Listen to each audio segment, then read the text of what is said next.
श्री स्वामी समर्थ. मित्रांनो, ही गोष्ट नेहमी लक्षात ठेवा. जर एखादी व्यक्ती तुम्हाला वाईट बोलून चिडवण्याचा प्रयत्न करत असेल तर तुम्हाला स्वतःच्या मनावर ताबा ठेवता आलाच पाहिजे. कारण विजेते कधीच दुसऱ्यांच्या बोलण्याने संयम सोडत नाहीत. झाडावरून तोडलेल्या फुलाला सुद्धा माहीत नसतं की ते मंदिरात जाणार आहे की कोणाच्या अर्थीवर. त्यामुळे तुमचं आयुष्य कसंही असू द्या, ते हसून जगा. कारण तुम्ही फक्त काळजी केल्याने काही बदल होणार नाही. आयुष्यामध्ये नेहमी आनंदी राहिलं पाहिजे. त्यामुळे नेहमी हसत राहा. तुम्हाला रडायला लावणारी लोक तर तुमच्या आसपासच असतात. मित्रांनो, ज्या लोकांवर आपण डोळे झाकून विश्वास ठेवतो तेच लोक आपण कितीही थांबवण्याचा प्रयत्न जरी केला तरी आपल्याला आयुष्यातून निघून जातात. जेव्हा आपण एखाद्या माणसावर कोणत्याही कामासाठी अवलंबून राहतो, छोट्या छोट्या गोष्टीत आपल्याला त्याची मदत घ्यावी लागते, तेव्हा तो माणूस समजून जातो की आपल्याशिवाय याचं काही काम होत नाही. असा माणूस तुम्हाला बर्बाद केल्याशिवाय राहत नाही. आयुष्यामध्ये इज्जतीत मिळालेले प्रेम महत्त्वाचं असतं. कारण कोणासमोरही भीक मागून मिळालेल्या प्रेमामुळे माणूस लाचार होतो. सुंदर चेहरा असण्यापेक्षा तुम्ही कोणासाठी तरी खूप महत्त्वाचे आहात, ही भावनाच खूप जास्त सुंदर आहे. कधीच कोणाकडून अपेक्षा ठेवू नका की समोरची व्यक्ती तुम्हाला लक्षात ठेवेल.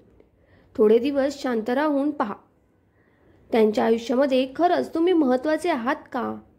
आयुष्यामध्ये तुम्ही जर कधी कोणाला वाईट बोललात, समोरच्याची चूक नसताना त्याला दोष दिला, पण एवढं सगळं करूनही तो माणूस जर शांत राहिला, तुम्हाला एकही शब्द उलट बोलला नाही, तर समजून घ्यावं की तो स्वतःपेक्षा जास्त तुमच्यावर प्रेम करतो. दुसऱ्या लोकांच्या मोठ्या घरात गुलाम होऊन राहण्यापेक्षा, लाचार होऊन जगण्यापेक्षा स्वतःचं घर छोटं असो, झोपडी असो, काही असो तरी त्याच्यातच राजा होऊन राहिलेलं कधीही चांगलं. जी लोक तुमची कदर करत नाहीत त्यांच्याबरोबर राहण्यापेक्षा एकटं राहणं कधीही चांगलं असतं. जर कोणी तुमची प्रशंसा केली तर लगेच हुरळून जाऊ नका. कोणाचा राग आला तर आतल्यात घुसमटत राहू नका.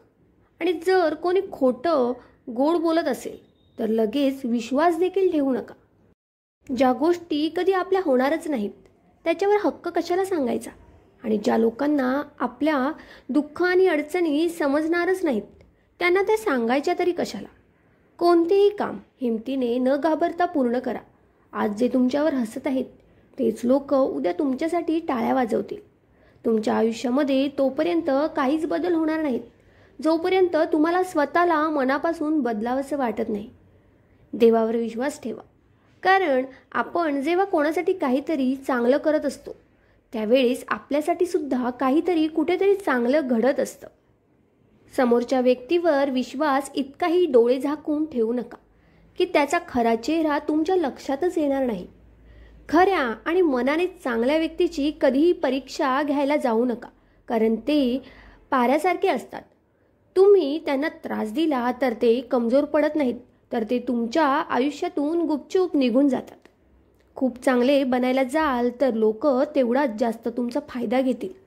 आणि हा तर दुनियेचा नियमच आहे. लोक तुम्हाला तेव्हाच महत्त्व आणि प्रेम देतील जेव्हा त्यांना तुमची गरज असेल. जेव्हा त्यांची गरज संपते तेव्हा त्यांचं महत्त्व देणंही कमी होतं आणि त्याचबरोबर प्रेमही कमी होतं. प्रत्येकाच्या आयुष्यामध्ये येणारा वाईट काळ हा त्याच्या आयुष्यामध्ये येणाऱ्या यशाची चावी आहे. कारण वाईट काळ आला तर माणूस जिद्दीने यश मिळवण्यासाठी प्रयत्न करतो. कोणीही कोणाचं नसतं. इथे संकटाच्या काळामध्ये तुम्हाला स्वतःला संकटांना तोंडही द्यावं लागतं आणि स्वतःला सांभाळावंही लागतं. आयुष्यामध्ये माणूस बराच वेळ निराश होतो.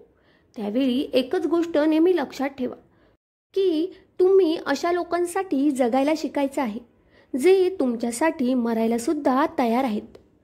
तुमच्या मित्रांची संख्या किती आहे, तुम्हाला किती लोक ओळखतात याला काहीच महत्त्व नाही, तर तुमच्या अडचणीच्या वेळी तुमच्या मदतीसाठी कोण धावून येतं याला जास्त महत्त्व आहे.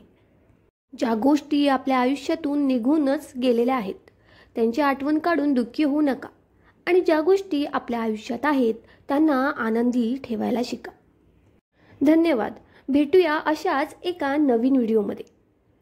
श्री स्वामी समर्थ.